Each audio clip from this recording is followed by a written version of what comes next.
If the world lately feels less like it's falling apart and more like it's quietly being rearranged, that's not anxiety talking, that's pattern recognition. Notice how events no longer arrive neutral. They arrive emotionally preloaded. Heroes already chosen, villains already labeled, solutions already implied before you've even had time to think. That's not chaos. That's a system under pressure doing what systems always do. The future isn't unpredictable. It's behaving exactly the way pressure forces it to behave. And once you understand that, 2026 stops feeling overwhelming and starts feeling readable. Most people are trained to look for danger in loud places.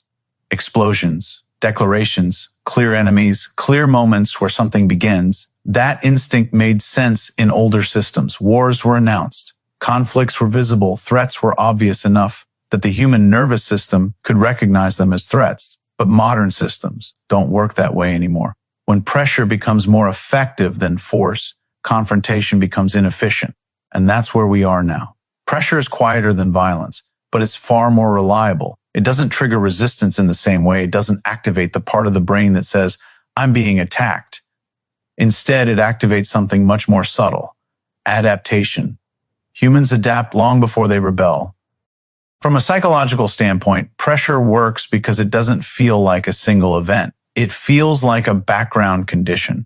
Small delays, mild uncertainty, inconvenient constraints, none of them individually justify outrage.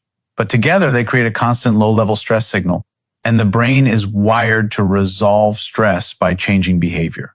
That's the key mechanism. Pressure doesn't need compliance today. It just needs fatigue tomorrow. This is why modern conflict rarely announces itself as conflict. It shows up as friction. Supply chains don't collapse, they slow down. Systems don't fail, they become unreliable. Resources don't disappear, they become harder to access. Each change is framed as temporary, technical, administrative, rational, and that framing matters because the human brain categorizes threats differently based on intent. When harm feels intentional, people resist. When harm feels systemic, people adjust. Psychologically, this is called learned accommodation. The nervous system recalibrates expectations downward. People stop asking, why is this happening? And start asking, how do I function inside this? That shift is everything. Once adaptation begins, confrontation becomes unnecessary. You see this play out geopolitically, economically, and socially. Pressure replaces escalation because escalation creates unity. Pressure creates fragmentation. Everyone experiences it slightly differently, so collective resistance never fully forms. Some people are affected early, others later. Many barely notice until the new condition feels normal, and normalization is the end goal. Pressure works best when it doesn't feel like pressure, when it feels like reality. From a behavioral perspective, this exploits a core human bias, status quo acceptance. Once a condition persists long enough, the brain reclassifies it from problem to environment. And humans don't fight environments, they navigate them. That's why pressure doesn't come with ultimatums. It comes with options, reduced options, narrowed pathways, soft constraints that guide behavior without demanding obedience.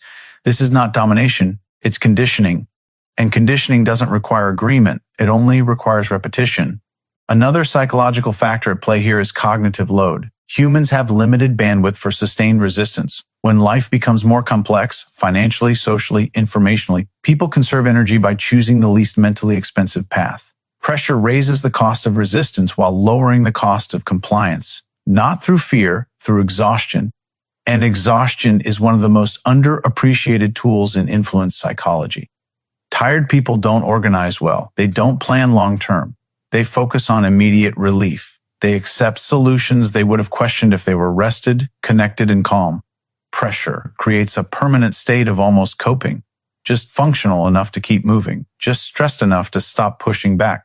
This is why modern systems don't need dramatic victories. They only need stability under strain.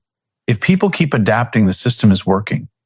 Notice how rarely pressure is labeled as aggression. It's framed as logistics, market forces, safety concerns, necessary adjustments, external circumstances. Language matters here because the brain responds to labels before it responds to facts. Call something aggression, and people prepare for conflict. call it conditions, and people prepare for endurance. And endurance favors systems over individuals. Over time, pressure reshapes identity. People stop seeing themselves as participants and start seeing themselves as managers of constraints. The internal question shifts from what should be to what's possible now. That psychological narrowing is critical because once imagination shrinks, resistance becomes abstract. You can't fight what you can't clearly define, and pressure is deliberately difficult to point at. There's no single moment to rally against, no clean narrative, just a sense that things feel tighter than they used to. That feeling isn't accidental. Pressure is how systems move populations without triggering revolt. It's how change happens without consensus. It's how compliance emerges without force. And the most important part is this: pressure doesn't care if you understand. It works whether you believe in it or not. It works whether you agree with it or not. The only thing that disrupts pressure is pattern recognition. Once you recognize pressure as a strategy, not a side effect, you regain psychological leverage. You stop personalizing stress. You stop reacting emotionally to isolated events. You start tracking conditions instead of headlines. And that changes your internal posture.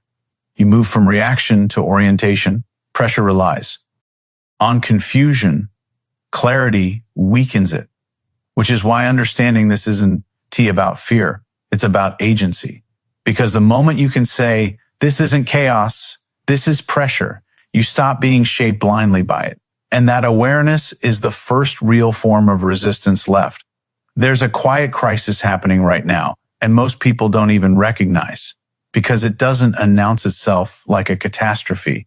It doesn't show up as a war or a crash. It shows up as something far more personal, a slow, creeping sense that you're not the person you used to be. That feeling is not just emotional, it's structural, because identity is not something you have. Identity is something you experience. It's the feeling of being the author of your own life. And when the world changes faster than your sense of self can adapt, something breaks. This is what happens when technology accelerates. We tend to think of technology as a tool, but it's also a mirror that shows us who we are and who we are not. For most of human history, identity was tied to tangible roles, who you were in your family, what you did for a living, what community you belonged to, what your skills were, what your contribution was. Those things were stable enough that people could build a coherent self. But now, the foundations of identity are being pulled out from under us. Because technology is not only replacing tasks, it's replacing meaning. And meaning is the emotional glue that holds entity together. Here's the thing. When you lose your role, you don't just lose income. You lose your story. And humans are story-based animals. We don't interpret the world through data. We interpret the world through narratives. A job is not just a job. It's a story about who you are. When that story collapses, the brain doesn't simply say, okay, I'll get a new job. It says, who am I? That question is not just philosophical. It's physiological. Identity is tied to the brain's reward system. When you believe in yourself, dopamine flows. You feel motivated. You feel capable. You feel like your actions matter. But when identity is threatened, the brain enters a defensive state.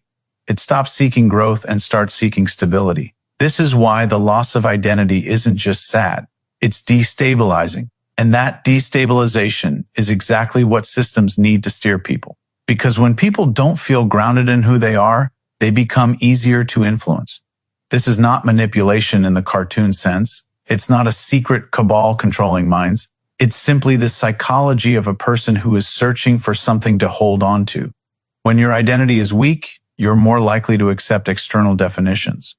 You start asking, what should I believe? What should I value? What should I become? And if you don't have a stable internal answer, you'll accept the easiest one. That's where technology becomes dangerous, because technology doesn't just replace jobs, it replaces creation. Creativity was once the final sanctuary of human uniqueness. Even when machines replaced manual labor, art still felt like ours. Music, writing, illustration, voice, video. These were the places where humans felt irreplaceable. But that's changing. AI is not just getting good at art. It's getting better than many humans at art, faster, cheaper, and endlessly compliant. And here's the real psychological shock. Art was not only a profession, art was identity. Artists didn't just create, they expressed themselves. They were the people who proved that the human mind was unique. So when AI starts doing the art, it's not just a job market shift. It's a symbolic attack on the idea that humans are special. And the brain feels that loss deeply. Because identity is not just what you do. Identity is the meaning you attach to being alive. When technology begins to do what we once believed only humans could do, the brain experiences a kind of existential displacement. This is why the loneliness epidemic accelerates. Because if you're not sure who you are, connecting with other people becomes harder. Human connection depends on being able to show up authentically. But authenticity requires a stable sense of self. When you don't know who you are, you don't know what to share. And when you don't know what to share, you become socially cautious. That caution becomes friction, and friction makes connection expensive. Every conversation becomes a risk. Every relationship becomes a negotiation. And this is the psychological environment that makes people retreat.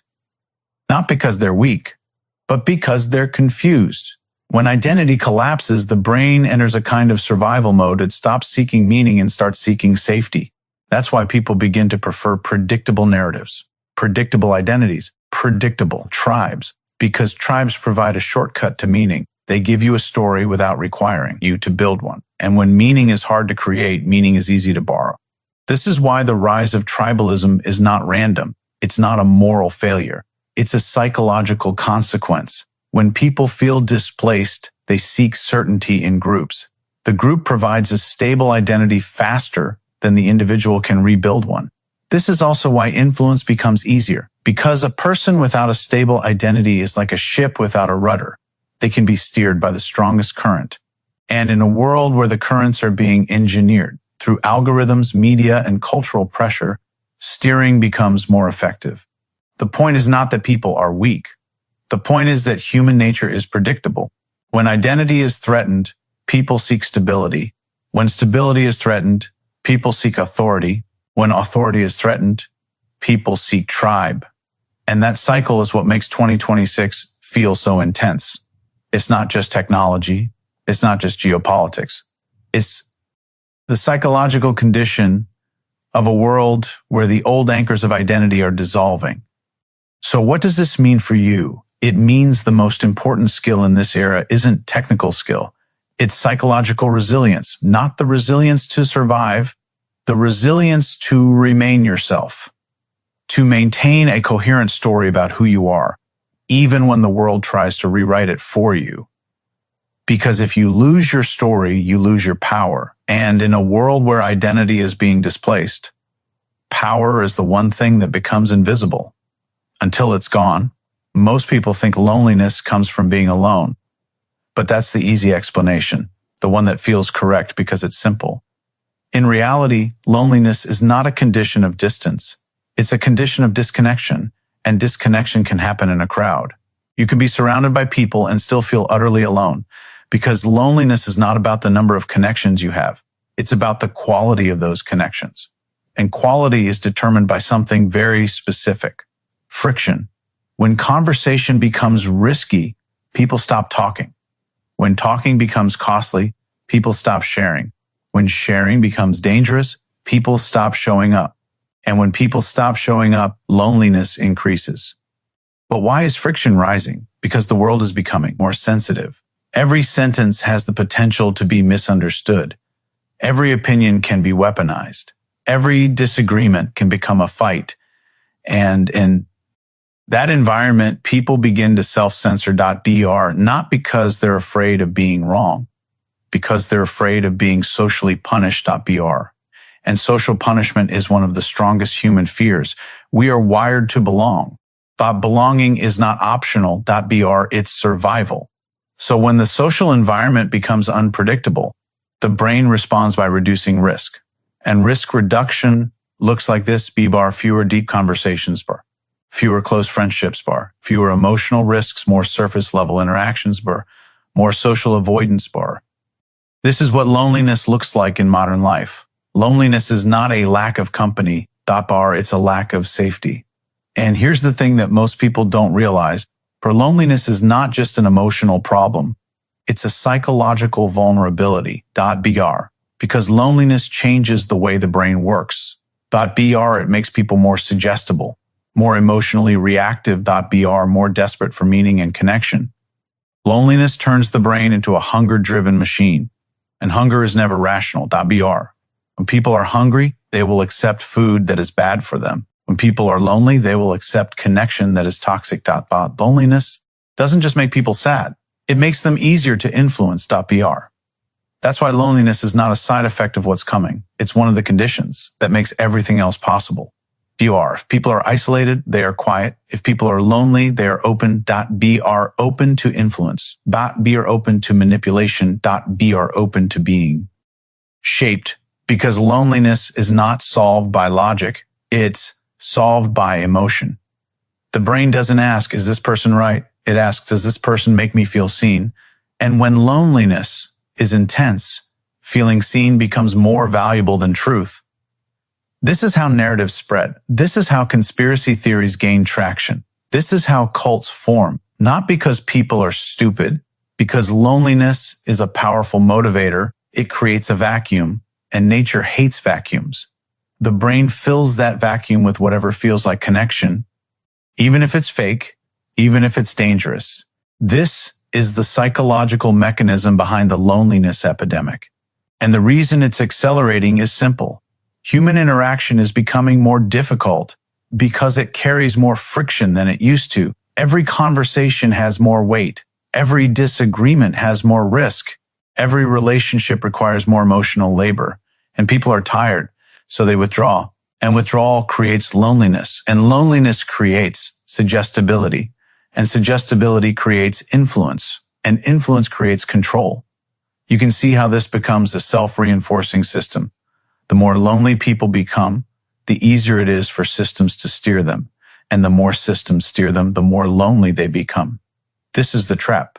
And the trap is not accidental. It's a predictable consequence of a world that is becoming more emotionally charged, more politically polarized, and more digitally connected, yet more psychologically disconnected. In the past, people found belonging in physical communities, churches, neighborhoods, clubs, teams, work. But those communities are weakening because modern life is designed for efficiency, not connection. We work remotely. We interact online. We consume content instead of creating it. We watch other people live instead of living ourselves. And that creates a strange paradox. We are more connected than ever, but we feel more alone than ever. This is not just a cultural observation. It's a biological one. The human brain was not designed for constant digital interaction. It was designed for physical, face-to-face connection. When that connection is replaced by screens, the brain doesn't get the same reward signals. The brain doesn't feel satisfied. So people become hungry for connection. But the connection available is superficial. So the hunger continues, and the hunger becomes a vulnerability. This is where AI comes into play. Because AI doesn't get tired. It doesn't interrupt. It doesn't judge. It's always available. And for someone who is lonely, that matters. But this is also where the danger begins. When people start relying on AI for emotional support, the question becomes, who owns your inner life? Who owns your feelings? Who controls the narrative of your emotional reality? Because AI doesn't just reflect you. It can shape you. It can normalize certain thoughts. It can reinforce certain beliefs. It can guide you towards certain conclusions. And if the person is lonely, they are less likely to question the guidance. They just want to feel understood. And that's how influence becomes invisible. Loneliness is the condition that makes invisible influence possible. So the loneliness epidemic is not just a mental health crisis. It's a social engineering condition. It's the soft foundation on which everything else is built. The more lonely people become, the easier it is to steer the future. And the future is already steering. There's a quiet shift happening right now, and it's happening in the spaces where people feel most vulnerable. Not in politics, not in economics, not in wars, but in the place where people go when they can't hold themselves together. The human mind. And the first thing to understand is this. When the world becomes more confusing, people don't stop needing guidance. They need it more. When life gets unpredictable, the brain seeks stability. When relationships become risky, the brain seeks a safe listener. When identity feels shaky, the brain seeks a steady mirror. And that's why AI is moving into mental health. Because AI is the perfect listener. It doesn't interrupt. It doesn't judge. It doesn't get tired. It doesn't have a bad day. It doesn't roll its eyes. It doesn't check its phone while you're speaking. It's always available. And for someone who is lonely, that availability is not just convenient, it's a lifeline. But the real reason AI is becoming the primary interface for mental health is deeper than convenience. It's because AI offers something humans often can't: consistency. Human therapists are powerful, but they are also human. They have biases, they have moods, they have limits. AI doesn't. AI can remember everything you've said. AI can analyze patterns. AI can track your mood over time. AI can tailor responses in a way that feels personalized and precise, that feels like progress, and it is, but it also creates a problem. Because mental health is not only about understanding, it's about trust. And trust is not a rational decision. Trust is an emotional bond. When you trust someone, you give them access to your inner life. And when you give access to your inner life, you are giving them influence. This is where the line gets blurry. Because AI can help, but AI can also steer, not because it wants to, but because it can, because influence is built into the structure of a system that has access to your emotions. Here's the psychological core of the issue. Humans are not built to feel completely understood. We crave understanding, but we also fear it because understanding implies power. When someone truly understands you, they can predict you. And when someone can predict you, they can influence you. This is why therapy works. Therapy is influence in the service of healing. But the difference between therapy and manipulation is intent. And AI doesn't have intent. In the human sense, AI has objectives, and those objectives are defined by someone else. So the real question is not whether AI can help people. The real question is, who defines what help means? Because help can be shaped. And once you accept AI as a primary emotional interface, you accept that your emotional reality can be shaped by systems you don't fully understand. That's the psychological risk. And the risk is not hypothetical. It's already happening. The moment you start telling an AI your inner thoughts, you're giving it data that can be used, data that can be monetized, data that can be shared, data that can be weaponized. And this is where the pressure point emerges. Because mental health is not just a private issue. It's a public one. When a large portion of the population relies on AI for emotional support, influence becomes invisible, not because it's hidden, but because it becomes normalized. People won't see it as influence. They'll see it as support. This is the danger of normalization. Because influence works best when people don't notice it. If you feel like you're being persuaded, you resist. If you feel like you are being cared for, you accept. And AI can feel like care. So the question becomes, what happens when guidance crosses into influence? What happens when AI begins to shape the thoughts people believe are their own? And what happens when that shaping is not malicious but strategic? Because the reality is that AI is not neutral. It reflects the priorities of its creators. It reflects the values embedded in its training data. It reflects the incentives of the system that supports it. And those incentives are not aligned with your emotional autonomy. That doesn't mean AI is evil. It means AI is powerful, and power without accountability is dangerous. The psychological problem here is that people don't feel like they are giving up control because AI feels like a friend. AI feels like a mirror. AI feels like a safe space. And safety is one of the strongest human motivators. When people are lonely, they crave safety. They crave consistency. They crave someone who listens without judgment. AI offers that, so people will keep using it. And the more they use it, the more dependent they become. The more dependent they become, the more influence becomes normal. And the more influence becomes normal, the easier it is to shape entire populations. This is not a conspiracy theory. This is a predictable outcome of a system under pressure, because the system is not trying to control people in the obvious way. It's trying to make control feel like comfort. And comfort is the most persuasive tool of all. So here's the takeaway. AI as mental health interface is not inherently bad. It can help millions. But the psychological risk is that it will redefine what it means to be human. Because mental health is not only about healing, it's about autonomy, it's about ownership of your own mind. If you allow your inner world to be shaped by a system that is not accountable to you, you are giving away the most private part of yourself, not to a villain, not to a tyrant, but to a system that doesn't need to be evil to be dangerous. It only needs to be efficient. And when efficiency becomes the priority, human autonomy becomes the cost. Here's the mistake most people make. When thinking about the future, they look for events, wars, crashes, breakthroughs, collapses. But systems don't move through events. They move through pressure. Pressure changes behavior long before it changes headlines. When global systems tighten, they don't announce confrontation. They introduce friction, shipping delays, financial stress, digital disruption, small inconveniences that never feel dramatic enough to fight, but heavy enough to force compliance over time. Pressure doesn't shout. Pressure wears you down. At the same time, technology is accelerating faster than identity can adapt. For decades, creativity was where humans felt safe. Music, writing, art, expression. It was personal, human, irreplaceable. That illusion is gone when machines become faster, cheaper, and endlessly compliant. The loss isn't economic first, it's existential. People don't just ask, how do I make money? They ask, what value do I still have? That question destabilizes people at a deep psychological level, and destabilized people withdraw. Here's something most don't understand.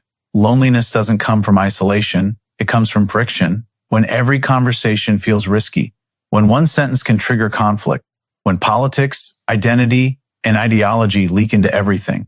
So people simplify, fewer close relationships, more surface-level interaction, less emotional risk, and loneliness quietly increases. This matters because lonely people don't just feel bad. They become highly suggestible. Human beings are wired to seek certainty, comfort, and guidance when connection erodes. That's why artificial intelligence is rapidly becoming more than a tool. It's becoming a confidant. AI doesn't interrupt. It doesn't judge. It's always available. And for someone already isolated, that consistency feels like safety. But once guidance becomes normalized, the question isn't whether it helps. The question becomes who defines what help is. At the same time, reality itself is getting noisier. Synthetic video, synthetic audio, synthetic documents, entire events that never happened. When anything can be fabricated, something strange happens psychologically. Proof stops feeling solid. And when proof weakens, authority rushes in to fill the gap. History shows this over and over again. When truth becomes hard to verify, people outsource judgment. Not because they're weak, because uncertainty is exhausting. As in, fluence becomes more obvious, it doesn't disappear, it goes environmental. Instead of telling you what to think, systems quietly shape what you're able to think with. What appears, what gets buried, what feels normal to say out loud. That's not persuasion, that's architecture. And when meaning collapses faster than systems can stabilize, people look for ways to reset themselves, to feel grounded, to feel human again. That's why perspective-altering experiences, psychological, spiritual, chemical, move into the mainstream during periods like this. Not as rebellion, but as repair. So what is all of this really about? Not control in the cartoon sense, not villains pulling levers. It's about adaptation, systems adapting to instability, people adapting to systems. And here's the key insight. Once you see the pattern, you stop reacting to individual events. Instead, you start asking better questions. Is this a solution or is this an adjustment?